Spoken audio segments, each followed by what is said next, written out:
Thank you so much for having us. Ray, Lisa, great to be here with you guys. You guys ready for a Bible study? Yes. That's what we do at Calvary Chapel, right? Redemption Hill, Calvary Chapel. Just FYI, so you have an idea who I am, besides Miranda's husband, which is the most important thing, and Desi's daddy, which is also right there at the top of the list. I'm the founding pastor of Calvary Austin.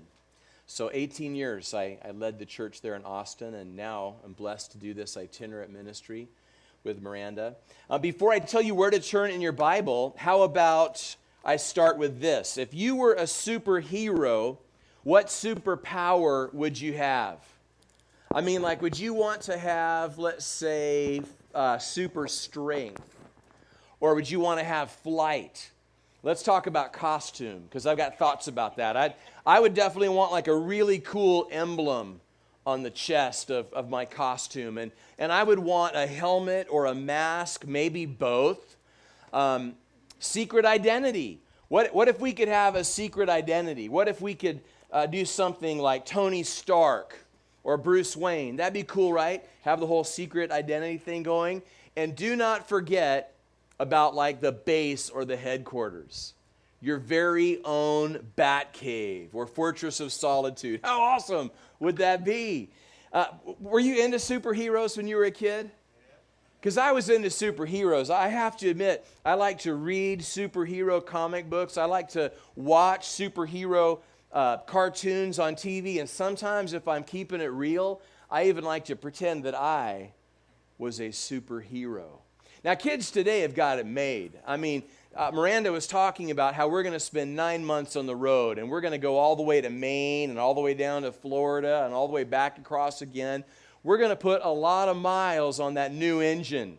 In fact, 9 months from now, that ain't going to be a new engine, just throwing that out there.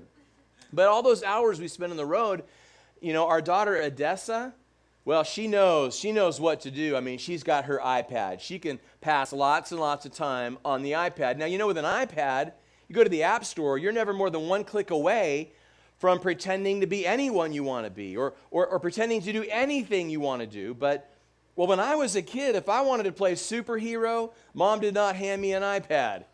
She handed me a tattered old bath towel and a safety pin. And I'd wrap that towel around my shoulders and cinch it up under my chin. Mom would help me get it pinned up tight. And hours of fun would follow.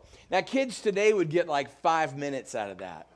And the first 4 would be spent complaining about how lame it was. But man, I could make it work all day long. I'll bet some of you could too. Isn't it true, though, that even as adults, there's something inside of us that wants to be a hero? Isn't there something inside of you that wants to do something heroic, that wants to live heroically? That's what we're going to talk about. So let's turn in our Bibles to Joshua chapter 2. I see that lots of you brought your Bibles to church. That's awesome. Turn to Joshua 2 because there we are going to meet a woman who was a hero, who did something heroic, who learned to live heroically. And from her life, we're going to learn several things that we could do if we too are going to live heroically. So Joshua 2, even as you're finding your place, I'm going to throw out another prayer. Father, thank you for bringing us together to this place tonight. We've been singing the songs, we've been praying the prayers, but now, Lord, now we want to just sort of be still before you. We want to listen as you speak to us. It's such an amazing thing that you not only inspired the words that we hold in our hands. I mean, this is your word. But Lord, you're here speaking right now. We invite that. We welcome that. We want to hear that still small voice. We want to sense those nudgings and promptings of the Spirit. We want to experience your touch and your work tonight. For your glory, in Jesus' name we pray. Amen. Well, listen, if we're going to live heroically, the first thing we have to do is we have to let go of the past. So look with me at verse 1. It says, "Now Joshua the son of Nun sent out 2 men from Acacia Grove to spy secretly, saying, 'Go, view the land, especially Jericho.' So they went, and they came to the house of a harlot named Rahab, and they lodged there." Now, you know, this story takes place a generation after the Exodus. I got to come way over here. I like to walk out to the left sometimes, and I got to come way over here to do it. So don't let that be a distraction. I want to connect with you guys too. This is a generation after the Exodus. If you haven't read the book, you've seen the movie, right? You've seen the 10 Commandments of Charlton Heston, Or maybe you went the animated route and you saw the Prince of Egypt. So this story takes place right after that story. Joshua, again, has succeeded Moses. The people have crossed the river. They are ready to conquer the land that God has promised to them. When they come to this place that's called Acacia Grove. Now, if that sounds familiar, it should, because it was there in Acacia Grove just a generation before that the men of Israel, their fathers, were seduced by the women of Moab. And so, long story short, as a result of their unfaithfulness to God and their unfaithfulness to their families, 24,000 people died. I mean, that really was impactful for so many as they would go forward. I mean, think of all those who would go forward without a husband. For many, it would mean going forward without a father or without a son. For many, it would mean going forward without a brother.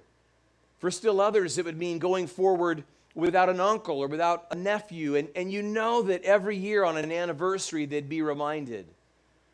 You know that every year on a birthday, they'd be reminded. You know that on this occasion, when they came to this place where it happened, they would be reminded about how the choices of one generation affect the next. I mean, it makes me pause to think about how I have been impacted by the choices that my parents made.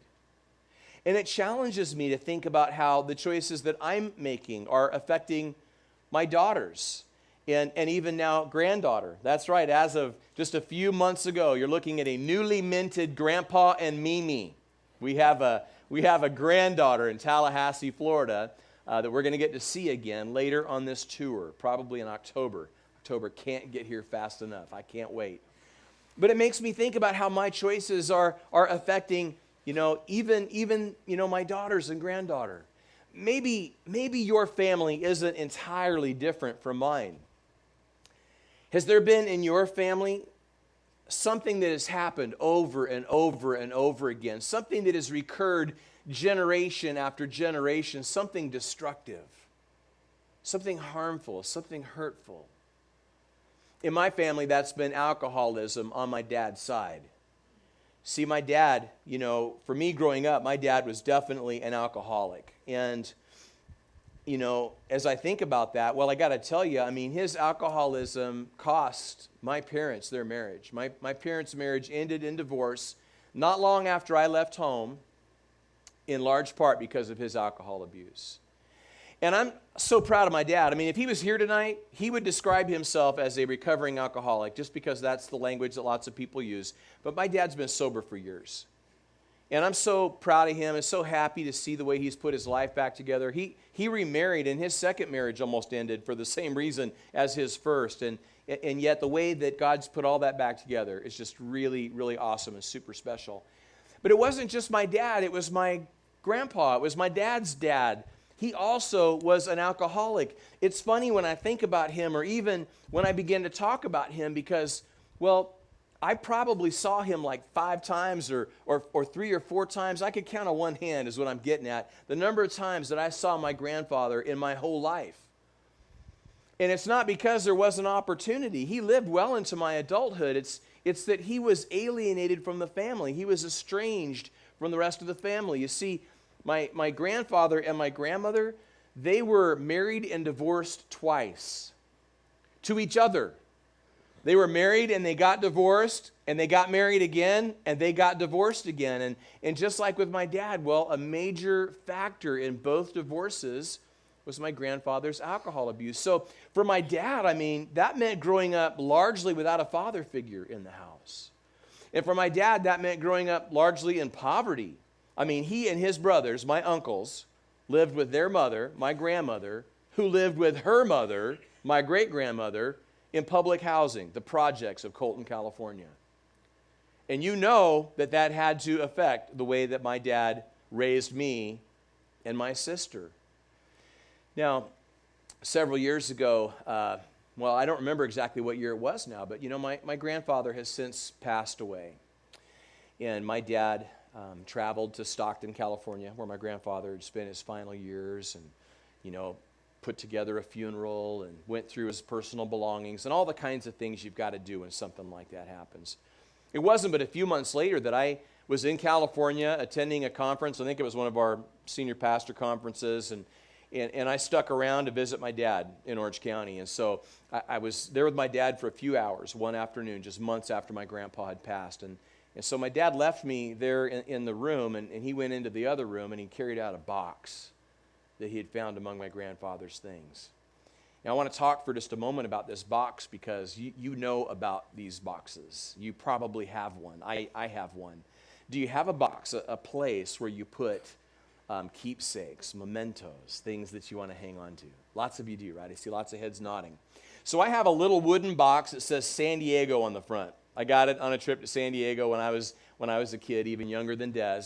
And so I've put little trinkets and treasures in that box over the years. I know that in that box is my high school class ring. I know that there are some coins from my travels to other countries. I think there are some meaningless things that are in there too, but there are some mementos and some keepsakes in this box. Now, to be honest with you, this box is in a storage unit in Austin, Texas. I haven't seen this box in a couple of years, but I know it's there, and I know those things are inside. So Grandpa had one of these boxes, and my dad, well, right there in front of me, he took the lid off and he started moving things around inside the box and taking things out one by one. He took out a document, and it was actually a document related to one of my grandparents' divorces. And he reached back in and he took out a picture of my grandfather holding my Uncle Bill. Bill was killed in action in Vietnam. Bill was a baby in the picture, but we lost him in Vietnam. My dad reached back in and took out my kindergarten picture, and my first grade picture, and my second grade picture. I was shocked. If you had asked me before that day if my grandpa had pictures of me in a box, I never would have believed it, and yet here they were. I mean, I felt conflicted about it. There was a part of me that felt really, really good, and that was a part of me that thought, I made Grandpa's box. Even though I can barely remember his face, he thought that my face had a place in his box. But there was another part of me that felt really, really bad.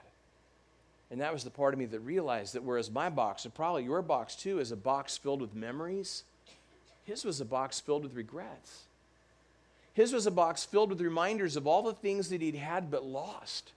All the things that he might have enjoyed right up until the end of his life, but instead didn't get to enjoy. And so whether it's my grandfather's box or whether it's this story that I'm sharing as part of this introduction to Joshua chapter 2, I mean, it's a reminder that there has to come a point in our lives when we say enough is enough, that it doesn't matter what it is that has happened in our family. It doesn't matter how many generations it has gone on. It doesn't even matter if we ourselves have struggled in similar ways as I have. But that we can say, again, it stops here. It stops now. It stops with this generation. It stops with me. Can you feel the mood in Acacia Grove?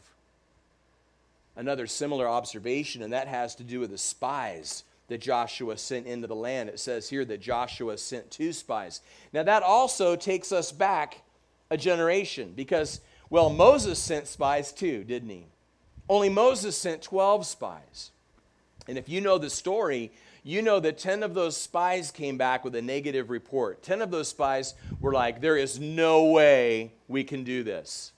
I don't care who God says we are. I don't care what God says we can do. There is no way we can conquer the land. We shouldn't even try. Then there were 2 spies that came back with a positive report. One of those was Joshua, by the way. And they came back and they're like, oh, we so got this. Like, we are exactly who God says we are. We can do exactly what God says we can do. Why are we wasting time having this conversation? We should be conquering the land right now. And sadly, as is often the case, even in a community of faith like a local church, the negative voices carried the day.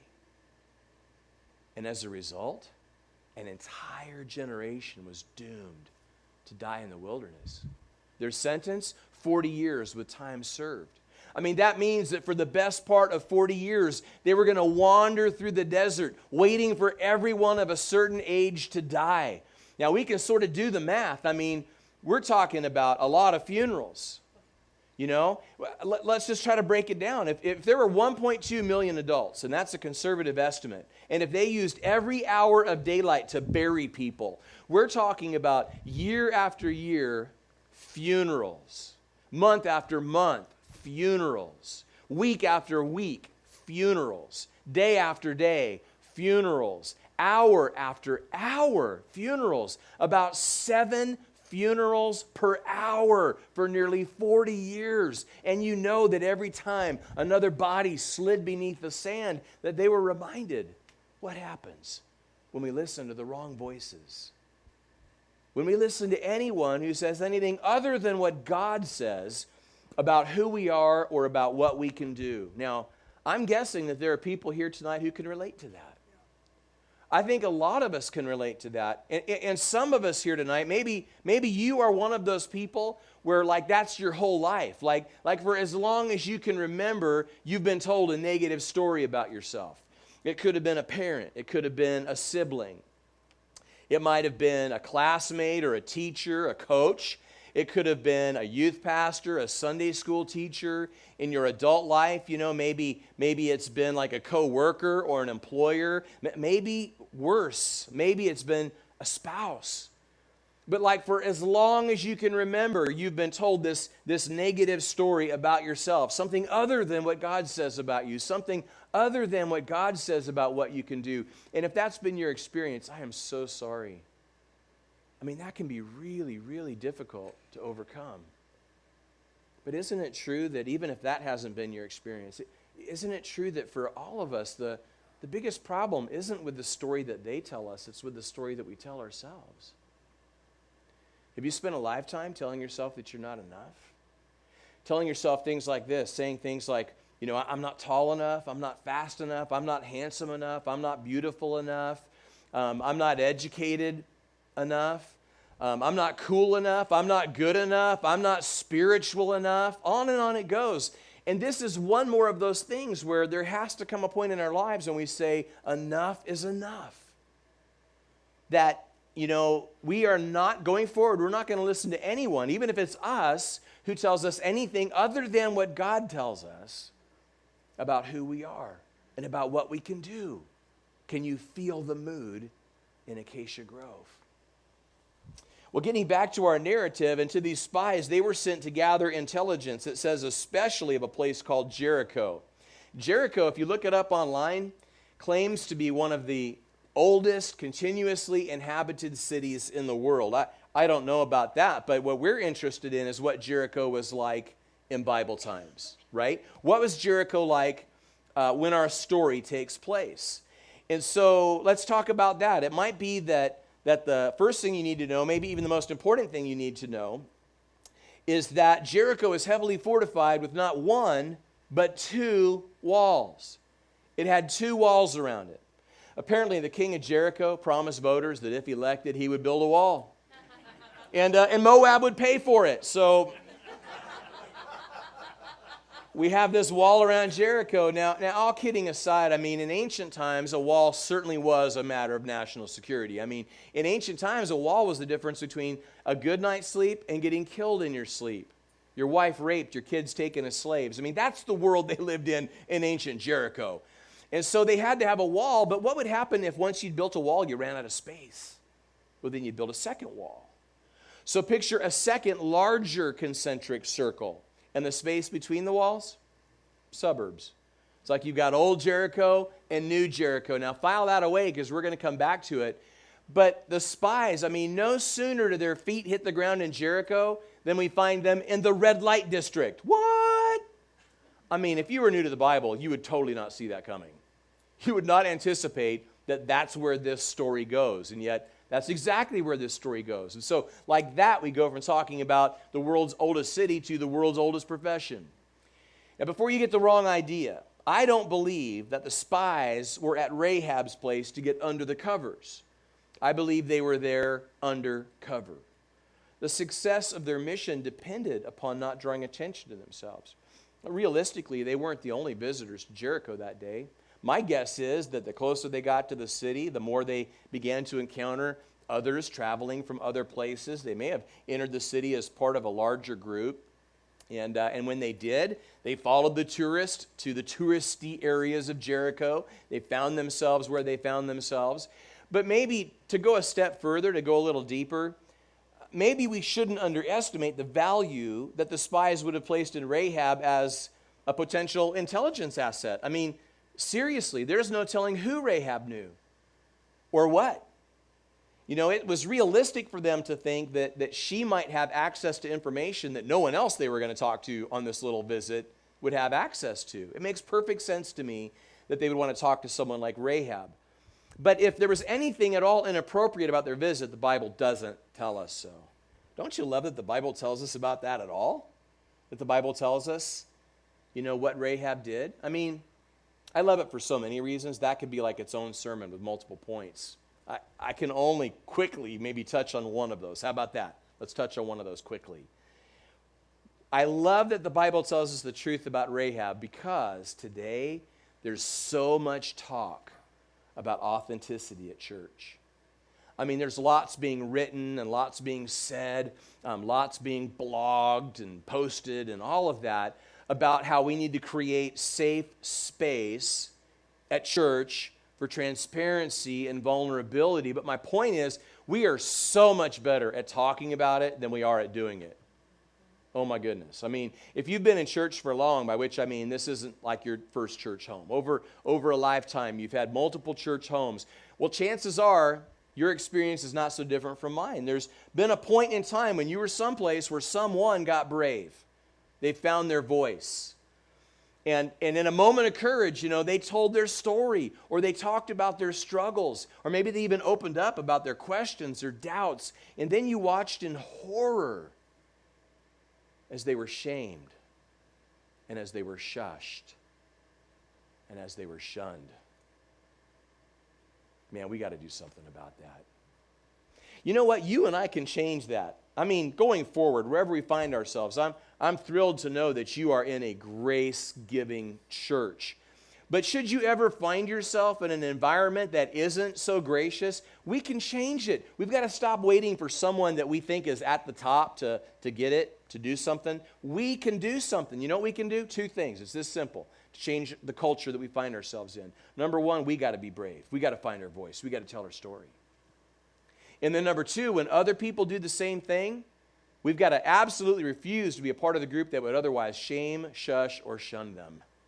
If we all just got on the same page, if everybody here is just like, I'm in, we could effectively change the culture wherever we as a group found ourselves. Well, as far as Rahab goes, in fairness to Rahab, she may have done what she did as a matter of survival. I'm not saying that what Rahab did was okay. It wasn't okay. Just like lots and lots and lots of things that I've done are not okay. But we were talking before about how different the ancient world was, and it's true. I mean, if you were a woman living in the ancient world, oh my goodness, you know, remember I was joking about a campaign issue, the campaign that seemed like it would never end, and I'm not sure it ever did end, actually. I was just kidding about the wall, but another thing we heard a lot about in 2016 was about equal pay, and I'm so glad we're talking about that. We've made a lot of progress in our country, but I can't imagine that most of us wouldn't agree that we still have work to do. So it's good that we're having that conversation, and we've got to continue to address that. But oh my, I mean, if you were living in ancient Jericho, if you were a woman and you weren't married and you didn't have family members willing to help you financially, you were in a really desperate place. It's not like Rahab could just put her career hat on and reinvent herself. She couldn't log into LinkedIn and create an account, start networking. The ancient world didn't work like that. And so often in the ancient world, and maybe more than we suppose in the modern world, there have been women who have been so desperate to find a way to survive another day, another week, another month, that they've done things that they never had dreamed of doing. I guess I'm trying to say a couple things. I'm trying to say, however upsetting it is for us to learn this about her, and it is, right? It should be. It should be upsetting to learn this about her. But however upsetting it is for us to learn this about her, it's not half as upsetting as it was for her to live it. And I guess the other thing I'm trying to say, maybe I should just put it as a question. Aren't we learning that life is so much better when we take even 5 minutes to put ourselves in someone else's shoes before we decide that they don't matter, that they don't count, that they don't have value. Or even that we know everything there is to know about what they're doing or why they're doing it, because we certainly do not. Now, Rahab, could she live heroically? Not unless she let go of the past. Think of all the guilt from her past. Think of all the guys. Think of all the hookups. Do you have a past? Are there skeletons in your closet? I mean, the truth is we've all done things that we're ashamed of. We've all done things that we're embarrassed by. We've all done things that we regret. But one of the biggest mistakes that we can make in our lives is when we allow our past to control our future. And in this particular case, do you know why guilt from our past robs us of the future that God has for us? It's because we don't get forgiveness. I don't mean that you haven't received it. If you're a follower of Christ, you most certainly have received forgiveness. What I mean is we don't get it up here. I mean we struggle to wrap our minds around this idea that God has forgiven us, to wrap our minds around the idea that God forgives and forgets, as we sometimes say. There's that verse in Micah, right, that talks about God taking our sin and dumping it into the sea. You know that one? Know that verse? All right, so I want you to get a visual on that verse. I want you to imagine that right now God is rounding up all of Allen Rigg's sin. Get comfortable. This could take a while. Wait for it. Wait for it.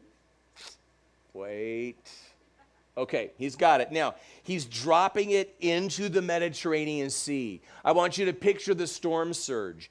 Beaches all around the Mediterranean are disappearing. Coastal cities are being covered with water as my sin is making its way deep into the Mediterranean. There's like a bubble field all around it. And finally, it hits the seabed, sending silt in every direction, and only slowly does the silt begin to settle until finally my sin is covered.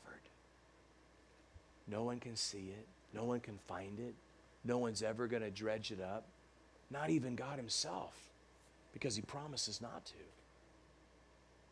Man, with that visual in your mind, do you suppose there could ever come a time in my life or in yours when we're allowing guilt from our past to rob us of the future that God has for us, that God might say to us, I'm over it, why aren't you? Have you allowed a handful of guilty memories to control your life, to define you, to tell you who you are? This is one more of those things where we can say enough is enough. Going forward, I'm not going to live from this guilty place. I'm going to live from this forgiven place instead. Now, I think that not only was there guilt from her past that she had to let go of, I think there was hurt from her past that she had to let go of. We're going to discover in verse 13 that she did, in fact, have family in Jericho. So I admit that it's speculative on my part, but is it not at least possible? Is it not at least possible that if she had family in Jericho and they weren't helping her with her financial needs, as best we can tell, they weren't helping her get out of that life that she was caught in, is it not at least possible that they'd had a falling out? That she was hurt, that they were hurt, that everybody was hurt, that there was more than enough hurt to go around. There usually is. Are you hurt? Have you been hurt? As you sit in this service tonight, is there anger? Is there bitterness? Is there resentment in your life? I mean, the truth is we've all been hurt. And you know why we allow hurt from our past to rob us of the future that God has for us? It's because we don't give forgiveness. So guilt from our past robs us because we don't get forgiveness. Hurt from our past robs us because we don't give it. Have you ever heard that saying, hurt people, hurt people? It's really true. We're all like this. You know, this is the way we try to hurt people, is by withholding forgiveness from those who have hurt us. So we get all closed-armed like this, and we're like, no, I'm not going to forgive you. You owe it to me to be miserable. You owe it to me to be miserable for a long time. You owe it to me to be miserable for the rest of your life. I mean, it gets so bad that we're laying wide awake in bed in the middle of the night, and we're not counting sheep. We're telling ourselves stories like this one, like, I hope I never see them again. No, I hope I do, because I've got a thing or two to say to them. What if I ran into them like at the grocery store, the hardware store? I'd act like I didn't even know them. That'd be good. Well, no, because I got these zingers, so I'd have to like go up to them. So I'd go up to them and I'd say this, and they'd be speechless. That'd be good. Well, no, because I got more zingers, so they'd have to respond. So I'd go up to them and I'd say this, and they'd say that, and it'd be really stupid. So then I'd follow with that. And meanwhile, here they are. They're at home fast asleep. I mean, they don't even know that we're thinking that stuff. Or worse, they know and they totally do not care. This is why we say that forgiveness is a gift we give ourselves. When we extend forgiveness, we effectively end any control that this other person has over our life. That's an awesome thing. Now, I understand there could be some pushback right about now. If you've been hurt recently or if you've been hurt deeply, I mean, just hearing me talk like this could feel really bad. I get it.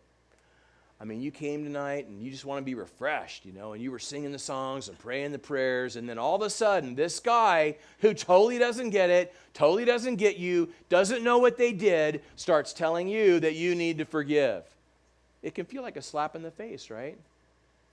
I get it. I really do. I promise you that's not how I want to make you feel. I apologize if I've made you feel that way. Maybe it would help if I differentiated between two things that are often confused, because I'm talking about one and not the other. I'm talking about forgiveness and not about reconciliation. They're not the same thing. I mean, for starters, it takes two to reconcile. You know that, right? It takes two people to reconcile. For that reason alone, reconciliation is not always possible. Now, you'll hear that at church. You'll hear that often at church. Can I add something you might not hear as often? This is like the director's cut. This is like the stuff that was on the cutting room floor, and then you got to get the DVD with the bonus features. You ready? Here it comes. Not only is reconciliation not always possible, but it isn't always desirable. Not always. And there are many examples I could give, but think of a situation like Miranda's, where reconciliation would not have been safe for her or for our daughter. So while it takes two people to reconcile, here's the big thing now that I've been building up to. It only takes one person to forgive. I can decide all by ourselves that we're going to forgive someone. Now, again, the pushback, because I know how this works. I know how this feels. I know what might be running through your mind right now. It's like, well, if I forgive them, I'm saying that what they did wasn't wrong, or I'm saying what they did didn't hurt. No, you're not. You'd be saying no such thing. If you forgive them, here's what you'd be saying. You'd be saying what you did was totally wrong, what you did totally hurt, but holding this relational IOU over your head is tearing me up, so I'm tearing it up. I refuse to lose even one more day of my life to this angst that I've been living with 24/7 about this unresolved relational thing. So I'm done. There has to come a point in our lives when we say enough is enough. Have you allowed a handful of hurtful memories to control your life? To tell you who you are, to define you? This is where, again, we can say enough is enough. This is where we can say that going forward, we're not going to live any more from this hurt place, but we're going to live from this forgiving place instead. The idea is to let go of the past, let go of past guilt, let go of past hurt. Now, moving more quickly, the second thing we've got to do is face our fears. Look at verse 2. It was told the king of Jericho, saying, Behold, men have come here tonight from the children of Israel to search out the country. So the king of Jericho sent to Rahab, saying, Bring out the men who have come to you, who have entered your house, for they have come to search out all the country. Then the woman took the two men and hid them. So she said, Yes, the men came to me, but I did not know where they were from. And it happened, as the gate was being shut, when it was dark, that the men went out. Where the men went, I do not know. Pursue them quickly, for you may overtake them. But she had brought them up to the roof and hid them with the stalks of flax, which she had laid in order on the roof. Then the men pursued them by the road to the Jordan, to the fords, and as soon as those who pursued them had gone out, they shut the gate. So the spies had been followed, they'd been found out. Could Rahab live heroically? Not unless she faced her fears. Now, I know when I start to talk about fear that I'm talking to everybody, because we all experience fear to some degree on some level. Have you guys ever seen that website, phobialist.com? It's awesome. I mean, on this website, they've cataloged over 500 phobias. It's like you're scared of stuff you hadn't even thought of yet. Is anybody here afraid of heights? Yeah, see, most of you are not even lifting your hand all the way above your head, because that would be like too far off the ground. Anybody here have like an unnatural fear of needles? It's a pretty common one. Yeah, quite a few. Anybody here have like an unnatural fear of spiders? Yeah, that was a quick response. Who's afraid to raise their hand in public? All right, you pass. You guys, pastor included, you can make your way to the lobby. There's probably some coffee out there or something. Rest of us have a little more work to do. I'm thinking of this picture that was taken of my adult daughter, Lauren, when she was a kid. I got to tell you about it. Now, I'm so proud of Lauren. She's 25 years old, married. She's the new mommy I talked about before. She's the children's ministry director at Calvary Chapel, Tallahassee, Florida. And when she was a kid, she was terrified of people in costumes, which is why I thought it was a really bad idea the year that she wanted to celebrate her birthday at Chuck E. Cheese, where the whole point is to have a person in a costume come to the table. So the moment that this picture was taken, it was the moment that the rat was stalking the birthday girl. And so Lauren has jumped into my arms, man. She's holding on tight to Daddy. I'm holding on tight to her. And her eyes in the picture, her eyes were bigger than the pizzas on the table. It's crazy. I mean, whether it was Lauren's childhood fear of people in costumes or my nearly crippling fear of a coffee shortage, and we've all got stuff that freaks us out. I mean, fear is so crazy powerful. Have you ever really stopped to think about just how powerful fear is? Have you ever been so scared that you did something you wouldn't normally do? I have. Or have you ever been so scared that you didn't do something that you normally would do? I've done that too. I mean, how powerful is fear if it has that kind of control over us? And maybe that's why the most common command in the Bible is do not be afraid. Did you know that? I don't know if you noticed, there's more than a few do's and don'ts in the Bible, but none appears more often than this one. In fact, over 300 times in the Bible it says do not be afraid. Now, this timeline I've been creating, if guilt and hurt are over here in our past, we usually think about fear as being over here in our future, like we're afraid of what might happen, what could happen, that sort of thing. But don't make the mistake of thinking they're not connected. You know what I'm learning? I'm learning that in life, if we don't make peace with the past, we will almost always fear the future. And Rahab, she had every reason to be afraid. She was about to risk her life to hide the spies and to lie for them. Whoa. Did you say lie for them? I guess I said it, didn't I? But that raises an ethical issue. Like, is that okay? Is that not okay? Now, I mean, I've only got so much time left, so I got to keep moving. I've got books. I've seen books and have owned books that, like on Christian ethics, that dedicate an entire chapter to this one Bible story. But if I don't say anything, right, I can't do that. But if I don't say anything, you're like, that Rigg guy, man, he's a chicken. And he just didn't even say anything. So I got to give you a take. You want a real quick take? I would compare what Rahab did to what people in Europe during World War II did. People in Europe who took Jews into their homes and who hid them, who maybe even built out safe space that they could hide in. And then if a Nazi soldier came knocking on their door demanding to know whether Jews were present, they lied and said no. They chose life-saving over truth-telling when it wasn't possible to do both. Two absolute moral obligations came into unavoidable conflict. They chose the greater good, and I believe they did so without guilt. And I feel the same way about Rahab did. Now, we could disagree about this and be friends. But I got to throw this out there. Think about this now. Think about this if we disagree.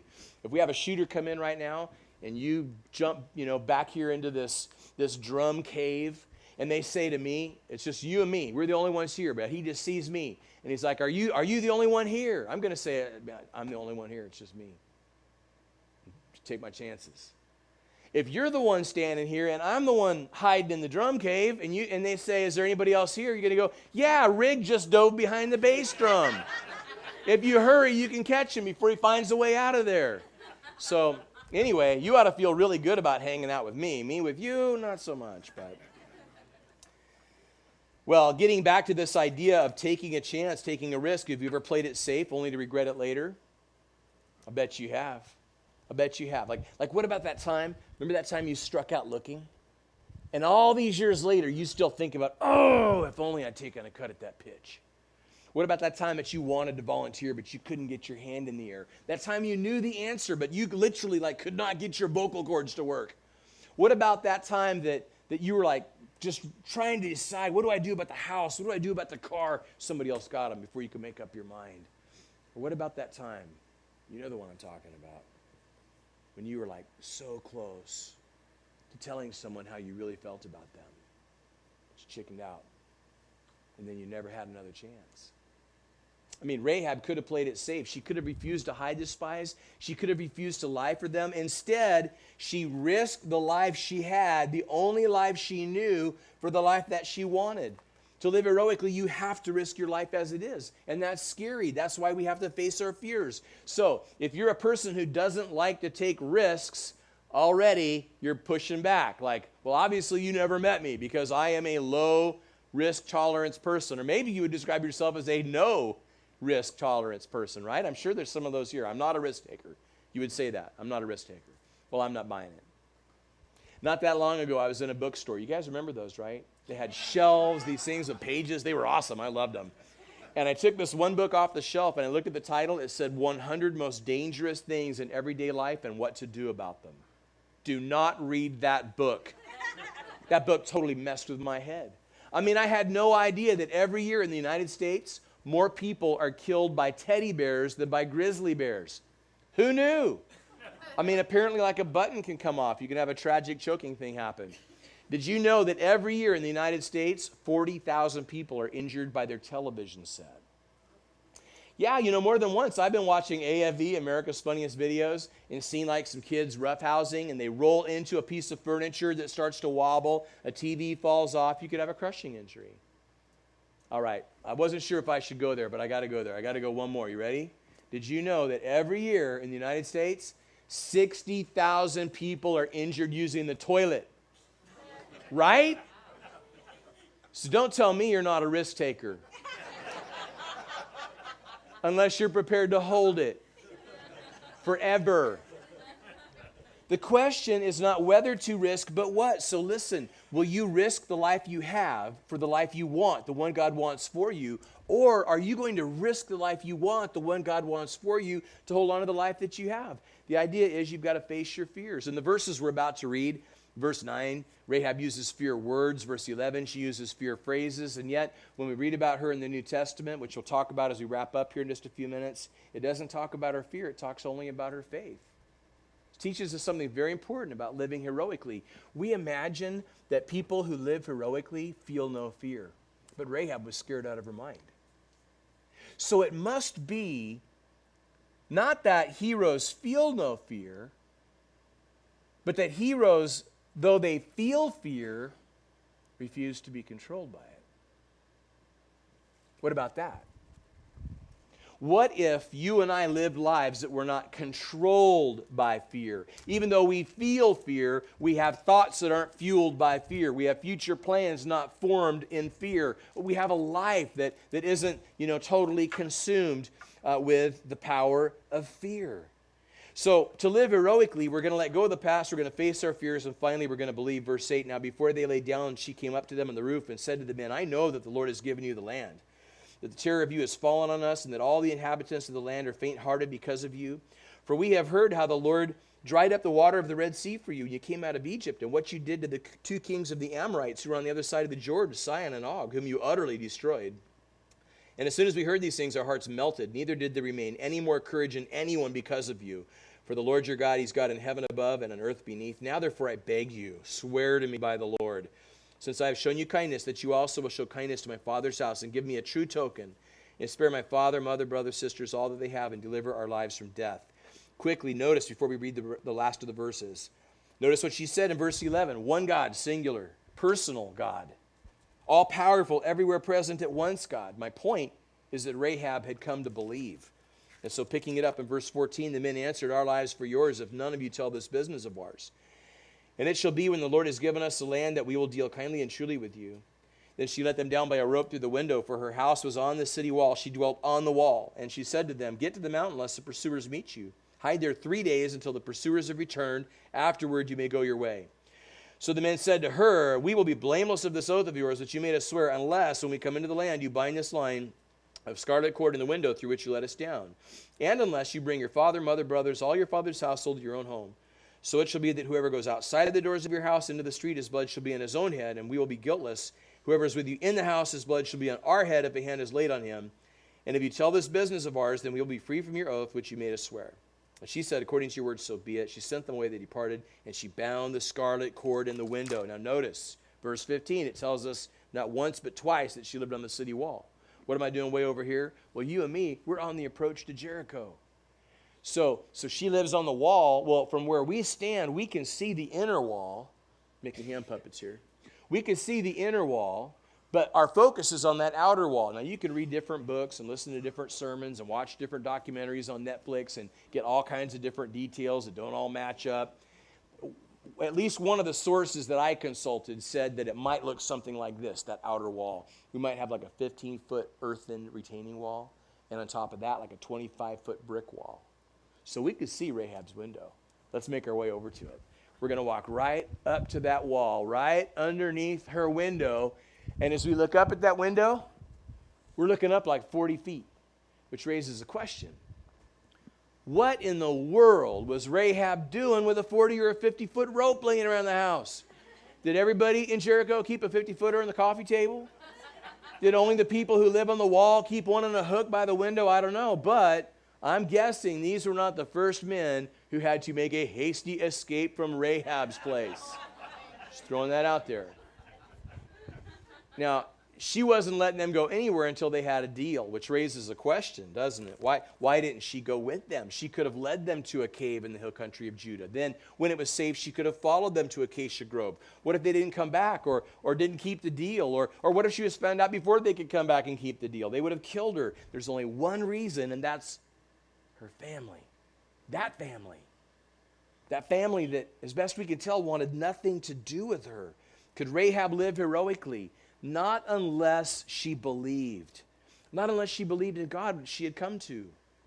Not unless she believed in herself, by which I mean the woman that God was making her. Not unless she believed in the future, her future, the future that God was shaping for her, but not just for her, for them too.